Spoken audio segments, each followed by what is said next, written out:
Hello, everyone, and welcome to this episode of From Page to Stage. I'm your host, Wendy Corner, and this podcast is for you if you're an author. Now, what do I mean by author? Well, there's the classic, I've got a solo book. There's also the I've contributed to a compilation book. If you're an entrepreneur, you are also an author because, hello, you may have a blog out, but you've certainly got social media out, haven't you? So you are a published author. Welcome. This is for you. The interviews we have are for people who have already done the page and the stage, and for people who have done the page and are working towards the stage. And again, by stage, I'm just about to blow that definition out. It's not only the platform with the microphone and spouting. It includes a podcast, because that too is a stage. So hello, we're doing page to stage right now. Welcome. Thanks, Wendy, for having me. I have the joy and pleasure of introducing you to Abhra Pal. Now, Abhra and I literally met physically, pokeable, a few days ago here in Melbourne, which is where I'm at the moment. Now, I've got to know Abhra through Threads. Yeah. Threads. So I know a little bit about him, but I'm actually going to invite Abhra. You can describe yourself. Give us the audience a hint. Who are you? How did you get to where you are now? Over to you, sir. Thanks, Wendy. I live here in Melbourne with my family, a wife and a daughter who is about to go to high school. Pretty busy with my day-to-day stuff, and I work in IT in financial services in Melbourne. Have been there for a couple of years. One of the senior solution architects in that space. And I started writing a long time ago. And as I traveled quite a bit in my life, it was off and on for a bit. And it's in Melbourne that I actually became a published writer. So one of the, yeah. Go on, you mentioned you've moved around a bit. Tell us, where have you lived? So I am from India, and I was born in a small town near Kolkata in India. And ever since I was a young boy, I wanted to live at least all around India. That was my first goal. Mm-hmm. So when I left home for a high school, I went to a boarding school. Right. And that prompted me to explore a little bit around India. So India is a very versatile place. I mean, it's a great blend of culture and food habits and people. So my wish was to explore at least sometime in north, sometime in west, sometime in east, and sometime in south. So I'm from east, so I know east very well. Okay. Then I lived in north for at least 5-6 years. So I did my engineering from north and worked a little bit there. Then I worked a little bit in the west, which is Mumbai, and it's a very different style and culture. And then I have worked a little bit down south as well in Tamil Nadu, Bangalore, which are the sort of IT hubs in India today. And then I moved out of India for some projects in the UK.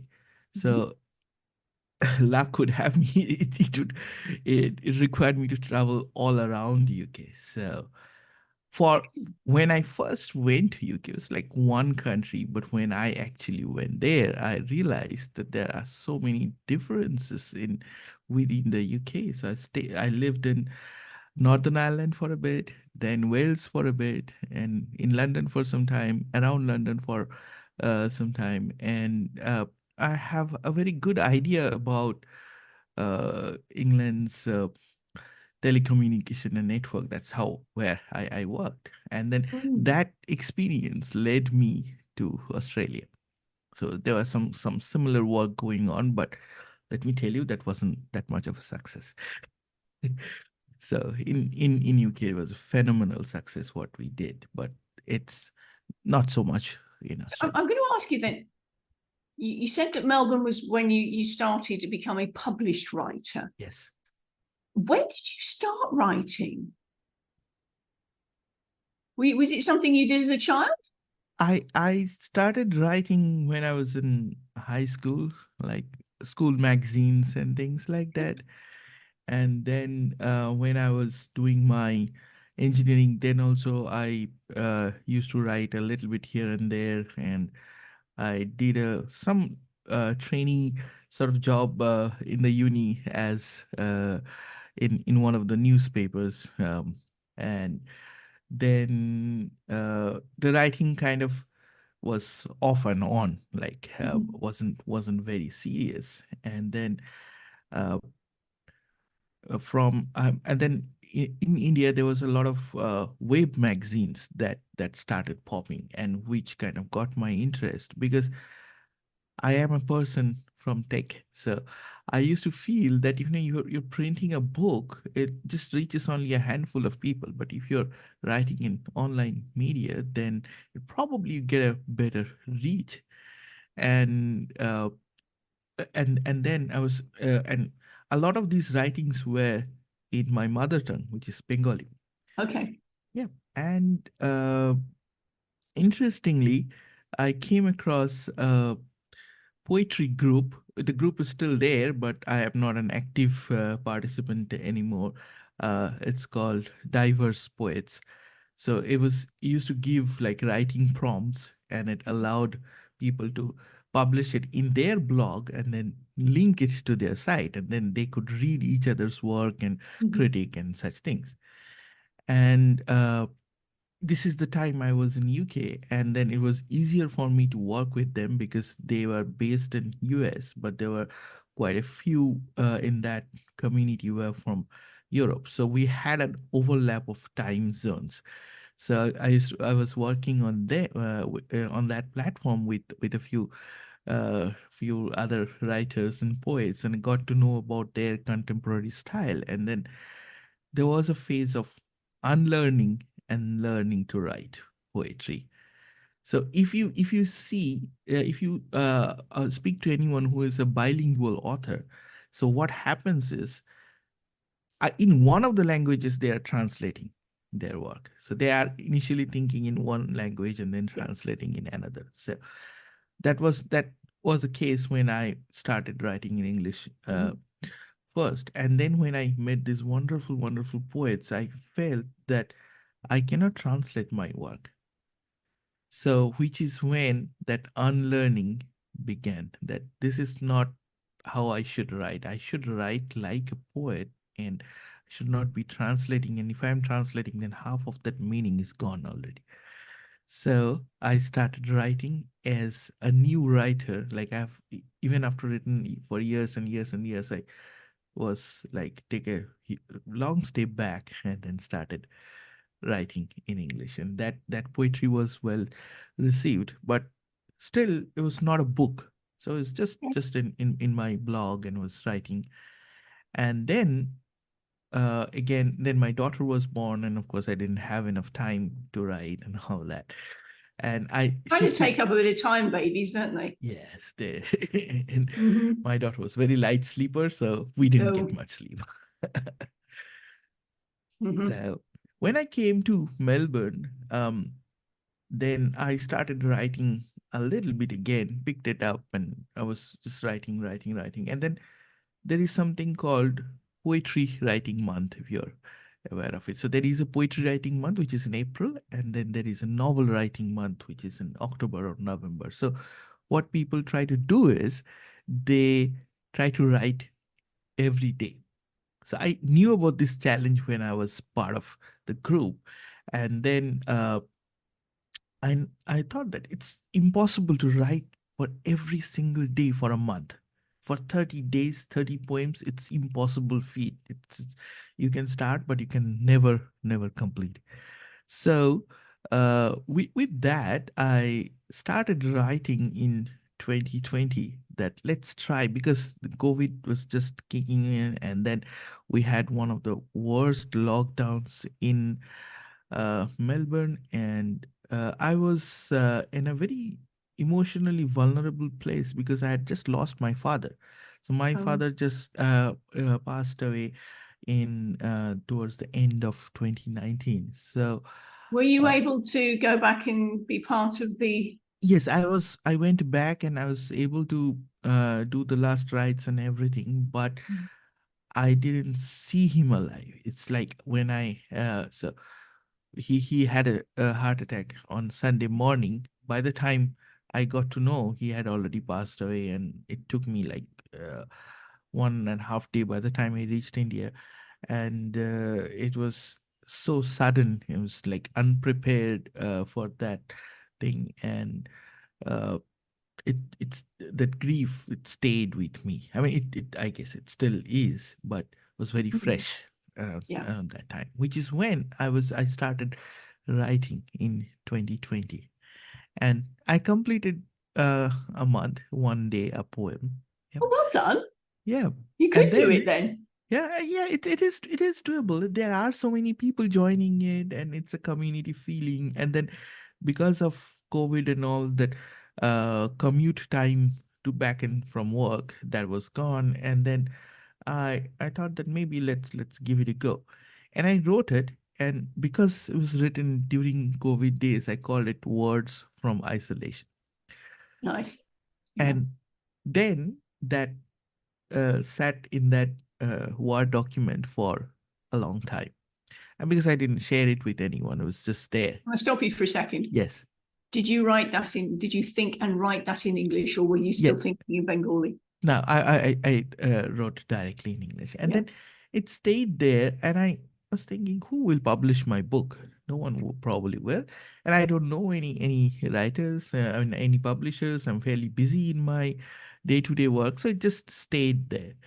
Now, because I was writing a little bit in social media, so I interacted with a few writers who are from Australia. So they read my poem and they said that, why don't you publish? And I said, I don't know who will publish my book.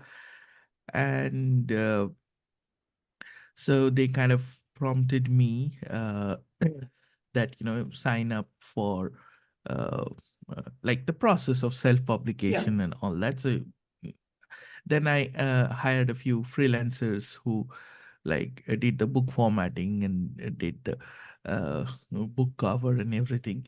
And that book went out, and was very proud of myself that, oh, Yeah. I can do it. And when When did that one come out? that came out in 22. 22. Yeah, the first my first book that came out in 22. And in Melbourne, we were still kind of in semi lockdowns in 22. We were not that open. Mm-hmm. So I remember that I was asking uh, libraries here in Melbourne that, would you, I have written this book, would you like to catalog this, and or look at this. So my book was accepted in uh, the the main library that we have, the State Library in Victoria, so the biggest one here Yeah. in Melbourne. So they accepted it, and I felt pretty good about it. Yeah, and then I felt that I have to write again. I have to write a next book, and that next book happened in 23. And this Okay. time I was more confident because now I was familiar with the process. So publishing was not that big a challenge for me. Well, you've So done it once already. yes, and I did that same poetry writing month again Okay. in 23. But in 23 there was another problem, which is I was like falling sick, and I had to be hospitalized a few times. This Oh. happened in the first half of the year. Like I was between January to May, I was like hospitalized 3 times. Oh. And that, I think, that vulnerability, that again played a role Mm. in making this a book. But the second book was a little bit longer than just 30 poems. It's because I didn't stop at in April. There were a few I wrote before April, and then I wrote a little bit into May. So between March to May, that period, that became the book, which got published towards end of the year. Because then when I wrote it, and this first time I hired an editor, and second time I decided to edit it myself. That uh, which is why I had to be like very sure that I want to go ahead with it. And what happened is, when I wrote the first book and I went to an editor, then in the first book I was not confident at all. Like, I needed someone external to tell me that whether I should go ahead with that publication or not. But in the second time, I knew that I am going to publish this. I didn't need that validation. So I could edit my work freely. And that editing took at least 6 months from then. And interestingly, my daughter is a lot into art and drawing and everything. And so when we published the first book, I worked with a freelancer on Fiverr, an Indonesian lady, and she's really, really good. I mean, I think she mainly works on children's books. Like, she has this digital watercolor kind of a style, which is very natural, very soothing for eyes. Okay, and then uh, I said that if poetry has to be soothing, so that effect, it stayed with me. And my daughter gave all these suggestions that this is how it should look like.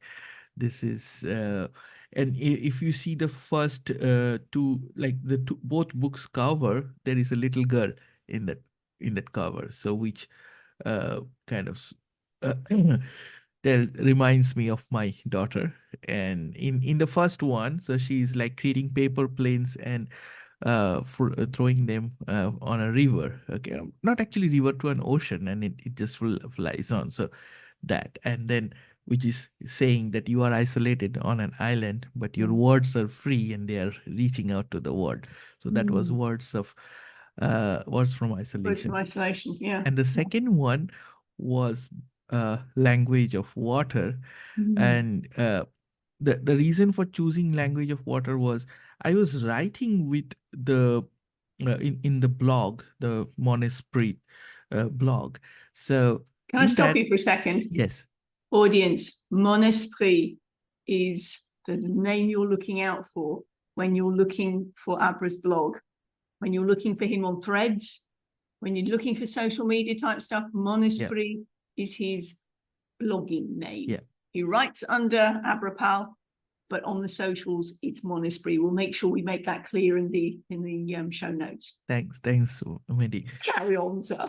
Yeah. So I wrote a poem called Language of Water in April, and that poem kind of went viral on Medium because it was boosted by Medium platform. So they handpick like articles, and they say that whether this is worth reading, like, because many people are reading in that platform. So that poem was picked, and everybody was reading that poem, and it kind of gave me like 2 minutes of fame. It made me something top writer in poetry in April last year and all that. So I decided to give that name to the book. So it was written, I think, on the 9th or 10th day in April. And it kind of, because it became so well known, I decided to give that name for the book, The Language of Water, because the idea so was, we've got, excuse me interrupting, we've got the first book came out in 22. The second book came out in 23. Yes.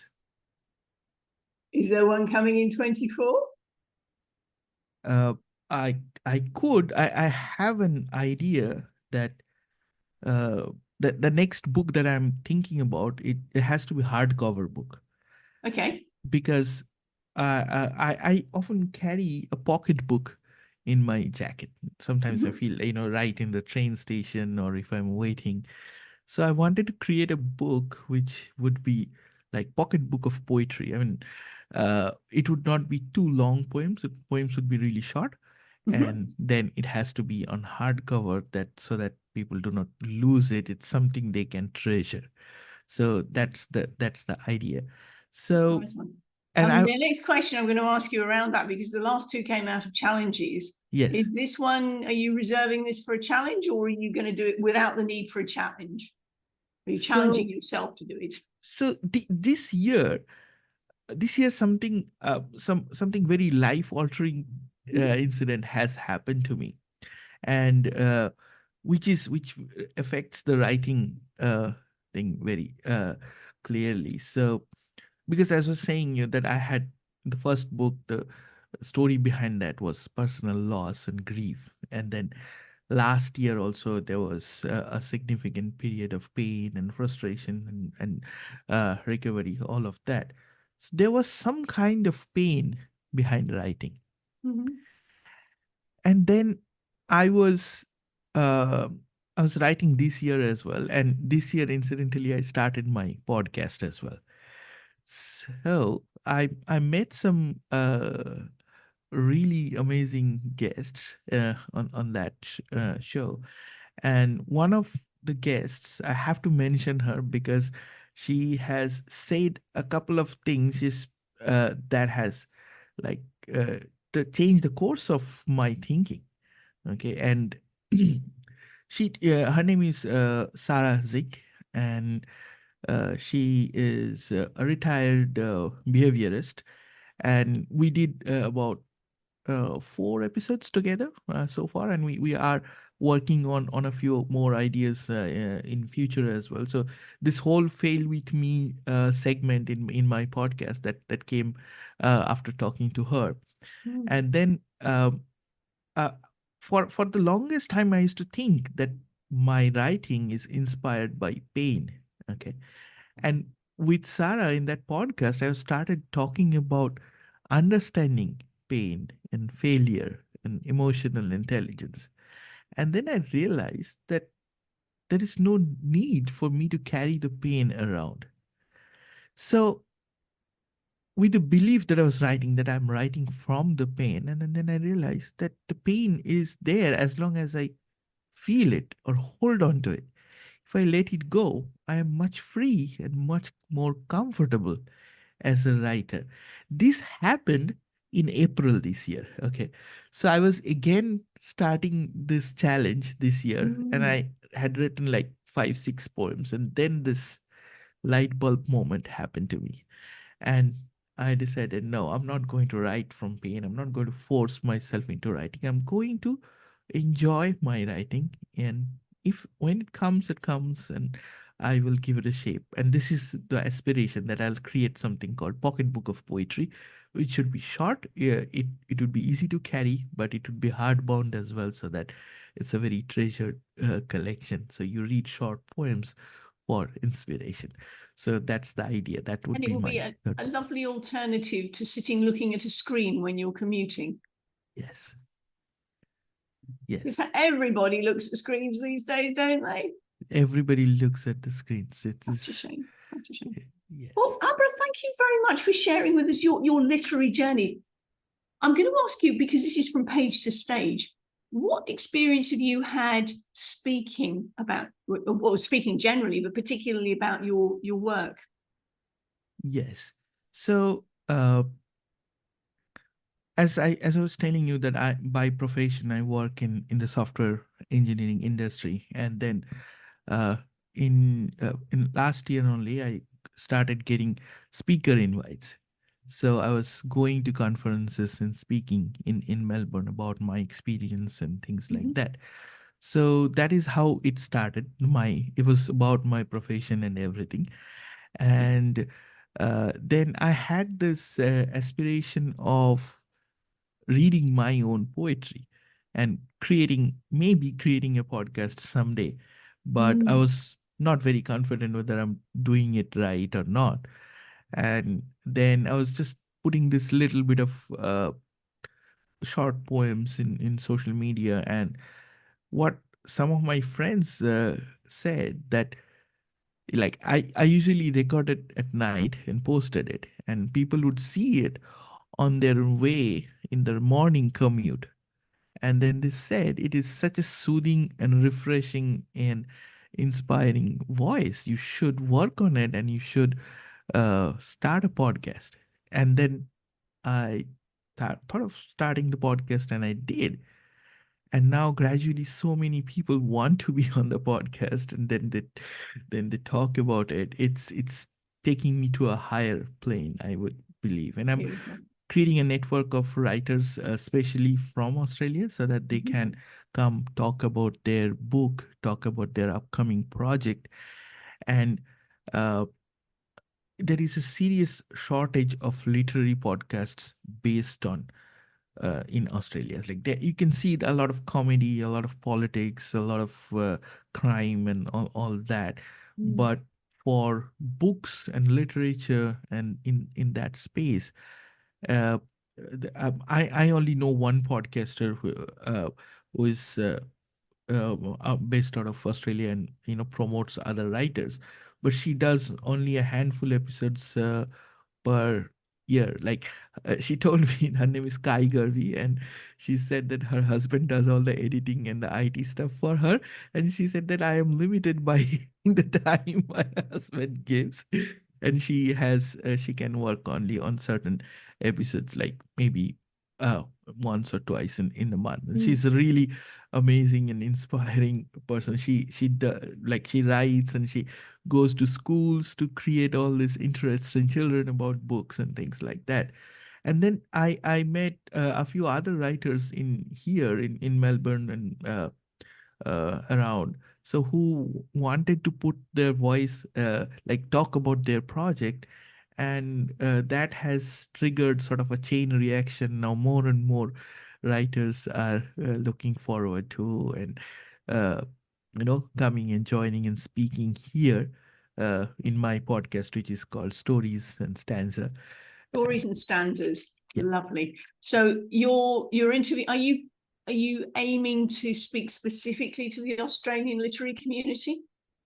Not specifically in Australian literary community, but that's where I would prefer, because what happens is with US time zones, it's sometimes a little bit difficult to work from Australia with the time overlap and things like that, because people expect me to uh you know expect work in their morning, which is very late in Australian times. And I have worked with people from UK and Europe. That's comfortable because it's Yeah. sometime in the evening, but I cannot record an episode sometime like at midnight when Well, everybody the is. thing is, you've also got a day job to deal with, haven't you? Exactly. Yeah. It's not as though you're a full-time entrepreneur. Yeah. Yeah. So again, the reason I was asking about whether your market, I appreciate that you are interviewing primarily Australian writers. And my question is also, then you were promoting the Australian writers to the rest of the world? Yes. Yes. Yes. Yeah. Yeah. Got it. Okay. Now, if you've got Australian writers who are wanting to get onto stages, then I am up at all hours of the day and night. Yeah. No, So I can help you definitely. out in front of from that perspective. But you're right that there is that challenge of time zones. Yes. Which is why it is wonderful if we can do the remote stuff. I mean, we had the pleasure of actually physically meeting on Sunday. Yes. Today is, as we're recording this, it's Wednesday. So this is really fresh. You were talking about having your group of authors that you're gathering in, particularly in Melbourne. When you do your podcasts, are they virtual or are you actually recording them face to face? As of now, they are all virtual, but I have done a little bit of research on how I would do it in a if I had to record outside, or if I had to find a recording studio and such things.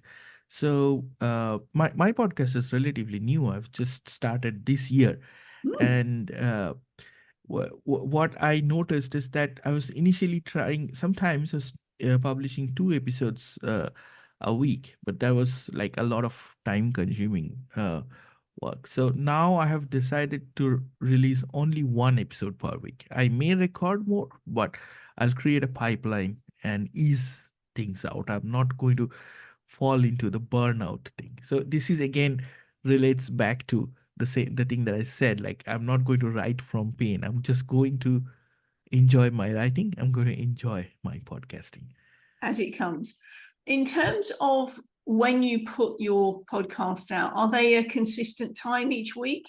Yes, I am now publishing only on Wednesdays every week. So every Wednesday, um, mm, I share that episode. So it gives me some time during the week to promote it, and it gives people to, follow it during the weekend. So I found that Wednesday is the nice balance. Like I do a little bit of work in the weekend, and then and then ease it into Wednesdays. Beautiful, beautiful. Now, obviously, Wednesdays, Wednesday is Wednesday, regardless of where in the world you are. Correct. So the point is, I mean, yours are going up.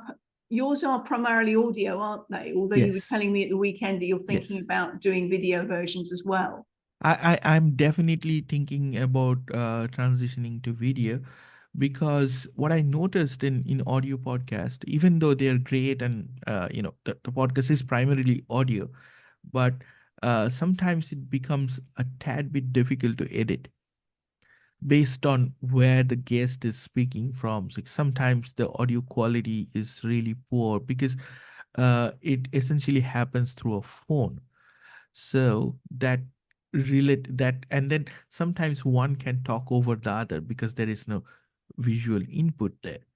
So I noticed and I found this challenge with some of the guests, that we started talking but we didn't stay on course for that discussion. So I try to keep my episodes half an hour to 40 minutes at most. So try to be very concise and to the point and meaningful. So uh, that's something I was struggling with in one or two episodes, and then I realized that if I do it on video, then that is so much better. And I am considering going into YouTube as well. So once I figure out what's the best way forward, because I process my audio separately, so that means then audio and the video may be slightly out of sync. So how to do that, and there are technicalities involved and things. We can So talk about that off air. yeah. Beautiful. So we've got a podcast that you're speaking on every week. Yes. And you're interviewing some people. Are you doing some solo podcasts as well? I'm not getting time, to be honest. I'm not getting time, but I am recording some of my poems and I'm putting them in threads and Instagram. So the other thing with reason, those, I mean, you're putting them on threads and Instagram. If you can record those and put them on YouTube, yeah, then I mean this will go up on YouTube. And if we've got a YouTube channel, yeah, and we will put in the show notes, audience, you've got going to have all the ways of getting hold yes, of Abhra. yes, From the threads, from the insert, all those yes, channels, and including his YouTube channel, yeah, yeah, yeah, possibly. possibly, yeah. The thing is, our audience, we have our show notes are dynamic, so that when something changes, guests get back to me and go, "Oh, we've got a new link. Something else has come out. I've got this new that's happening, and I've got that that's happening." So watch back, because I will stick out a new plug on socials, and I will update the show notes. And if there's a new book coming out, we may bring back in for another episode. So watch out for that. Definitely. Okay. And So Abhra, recently we I know that worked out. you started writing as a child, and your published work, as in your own books, started in 2022. We know that you've been speaking for your work, as in your day job, as part of that for a while, training and doing all of that jazz. And now you have your own podcast, and you're appearing on other people's podcasts. You're doing poetry readings. Poetry is your medium, isn't it? It is my main medium, and I write prose as well as a part of my blog. And when I am happy with my fictional writing, I'll probably publish a short stories book. But that's something in my wish list. It's like, just to say, like, it's the dedication that it would take. I don't have that much of bandwidth right now. So it's Well, you've got a something day in the job. horizon. Yes. Yes. Takes up a bit of time. So we got all of that information from you. I'm going to ask you now, how do you embody your words when you take them from page to stage? So I'll tell you, I have been thinking about this myself, that uh, why I am on the stage. Okay. So when when I wrote my poems, I would have an inner voice. So I would know how it sounds in my mind. And I felt that as a writer, I should share that with the world. Okay. Mm. And that so when I first recorded my first poem, I didn't like it. And then I realized that this is not the voice I have within. It's the same thing about writing. When you are a writer, you write something and you often don't like it because that is the craft. That is what you are learning. That is your carve. That slowly goes up and up and up. And then now I feel that I am comfortable with what I am writing and how I am voicing, how I am putting my voice out there. It's very important to me that I sound like how I want to. So that is my motivation for going there. Because that's the thing, isn't it? We talk about voice in more than one dimension, because we're finding our voice, we're getting our voice heard through our writing, because hello, your words have power. And there's also the audible, the physical production from Yes. your voice box. And that you can really play around with, Yes. because you have that emotionally rich language in your writing, and that's how you convey it when you speak it out as well. Yeah, beautiful. And there is nothing, for me, when I've listened to audiobooks, and I do an awful lot of listening to audiobooks, there's a qualitative difference for me between a book that's been narrated by somebody else and a book that's been read by the author. Now, as long as the author is a half decent speaker, then there's something extra special about that. If they can put their real energy, their real soul into it, for me, there's that extra element that is not always there with a narrator. I don't know what you feel about that. So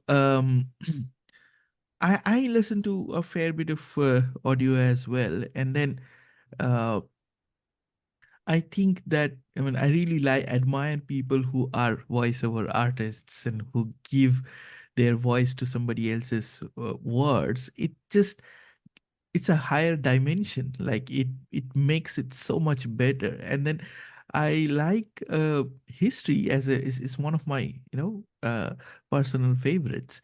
So when I listen to history kind of podcasts or YouTubes and things like that, and when it's like people are not only opening a chapter which is forgotten, but they are also inviting you into that. It's a surreal experience. You are transported back in time, and you are you are witnessing that moment firsthand. So I think voice over artists, they do that. They have that effect. Yes. If you, as I said, if you've got a good one, it can be really powerful. Yes. If you've got a bad author, and that sounds awful, if the author is not a skilled speaker, then you'd be better off with a voiceover artist. Absolutely. Yep. Yeah, beautiful. Well, we've looked at your writing, we've looked at your speaking. We know that you're working on a little pocket book of poems, hardcover, so that it's a treasured item. We know that you have this wonderful podcast, and that's the main way that you get your message out to the world. You're embodying your words as you're reading them out, as you're sharing your voice on both levels with the world. Is there anything we've missed off? Any final words that you'd like to share with us?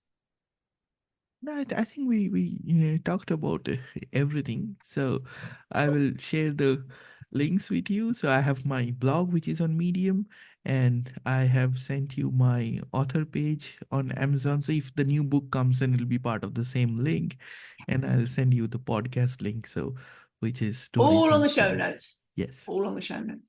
Yeah, beautiful. Fantastic. Thank you so much, Abhra, for sharing your From Page to Stage. Thank you, Wendy, for having me and giving me this wonderful experience to look back in my journey. This is the first time I have talked about this at such a depth, and it It feels won't be the really, last, I'm sure. it feels Thank you wonderful. so much, Abhra. Thank you. We'll see you soon. See you. Bye-bye. Bye bye.